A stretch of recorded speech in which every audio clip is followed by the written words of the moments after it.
हरे कृष्णा राधे राधे। श्री ओम नमो भगवते वासुदेवाय। आज हम ज्येष्ठ मास महात्म्य के 9वें अध्याय की कथा सुनेंगे।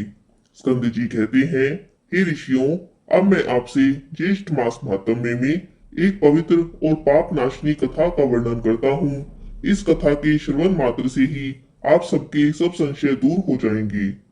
विंध्य पर्वत के उत्तर भाग में एक कीर्तिमान देवता अतिथि पूजक मेधावी नाम का श्रेष्ठ ब्राह्मण रहता था। गौतम कुल में उत्पन्न चंद्रावती नाम की उसकी एक स्त्री थी। वह स्त्री पतिव्रत धर्म में पारायण और पति सेवा में हमेशा ही तत्पर रहा करती थी तथा गृह कर्म में लीन सदा प्रिय वचन बोलने वाली थी। मेधावी नित्य ही कृषि कर्म करता था और ब्याज की वृत्ति करता था। लोगों को पैसे देता था ब्याज पर। इसी से वह अपना घर चलाता था, लेकिन उसके कोई संतान नहीं थी। इसी वजह से वह बहुत ही दुखी रहता था। अत्यंत ही दुखी होने के कारण और चिंता होने के कारण वह बीमार रहने लगा और शक्तिहीन हो गया। निरंतर चिंतामान होने के कारण मेधावी को क्षय रोग हो गया। उसने रोग मुक्ति का कारण मणि मंत्र और औषधियों के द्वारा विविध प्रकार के उपायों को किया। इसके पश्चात मेधावी को दारुण गलत कुष्ठ रोग हो गया, जिससे वह ब्राह्मण श्रेष्ठ एक पक्ष मास में अधिक जीवन के विषय में निराश हो गया। देव और उसके अनुसार रोग को देखकर स्वयं भी उसका अनुगामी हो गया। मेधावी ब्राह्मण और उसकी स्त्री दोनों ही घर से निकलकर गंगा जी के तट पर चले गए। अपने हाथों से उन्होंने गंगा जी के तट पर तुलसी का वन लगाया। मेधावी की स्त्री ने अपने पति के साथ बहुत सा समय व्यतीत किया। जब सब पापों का नाशक ज्येष्ठ मास आया और ज्येष्ठ मास के नियम व्रत को करने से प्रसन्न होकर नारद ऋषि वहां पर स्वेच्छा से आए, तब विधि पूर्वक उन्होंने नारद जी को प्रणाम किया और उनका पूजन किया। तब अपने सारे शोक के कारण को भी उन्होंने नारद जी से निवेदन किया। उनके शोक का कारण सुनकर नारद जी ने उसकी स्त्री से हितकर वचन में कहा। नारद जी कहते हैं, पूर्व जन्म में इस ब्राह्मण ने मद से उन्मत्त होकर ज्येष्ठ मास के महात्म्य का अपमान किया था। इसी पाप से मेधावी पीड़ित हो गया है, इसमें जरा भी संशय नहीं है।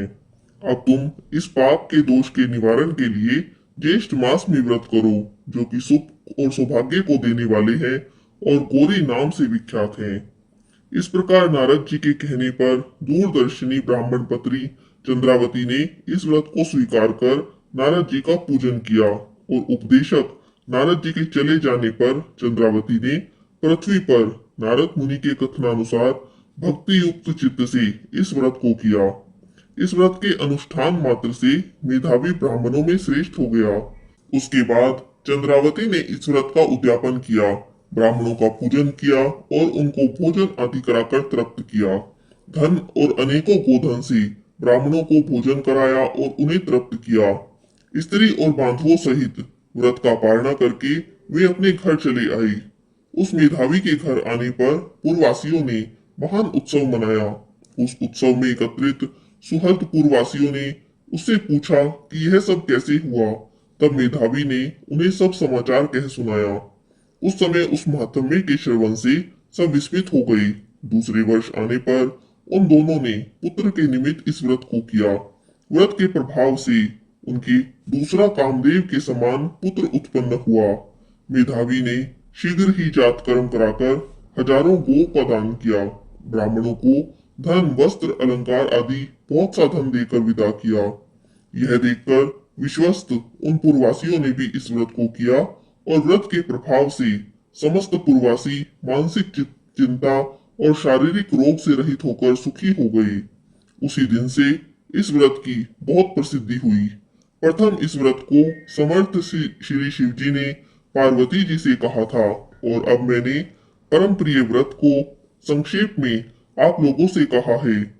श्री स्कंद जी के वचन सुनकर सब ऋषि प्रसन्न हो गए और स्कंद जी पर पुष्प वृष्टि करने लगे और जीवित रहो, धन्य है, इस तरह से कहने लगे।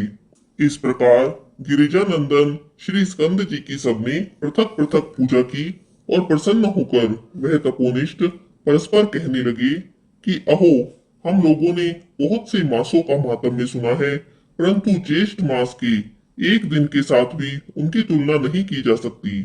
इस प्रकार विचार कर श्रेष्ठ ज्येष्ठ मास में स्नान अर्चन क्रिया को अपने प्रयत्नों से अपने विभव के अनुसार सभी लोगों ने किया। यहाँ पर ज्येष्ठ मास महात्म्य के 9वें अध्याय की कथा समाप्त होती है। हरे कृष्णा, राधे राधे। आज हम प्रेम के बारे में ये कहना चाहेंगे, प्रेम एक बार ही होता है ज़िंदगी में, तो उसको सजो के रखे। बहुत मुश्किलें आएंगी, बहुत ज़्यादा रिश्ते टूटेंगे, कड़वे वचन आएंगे, लेकिन आप दूर ना हो, प्रयास करते रहें। ओम नमो भगवते वासुदेवाय। सबका भला करे। राधे राधे।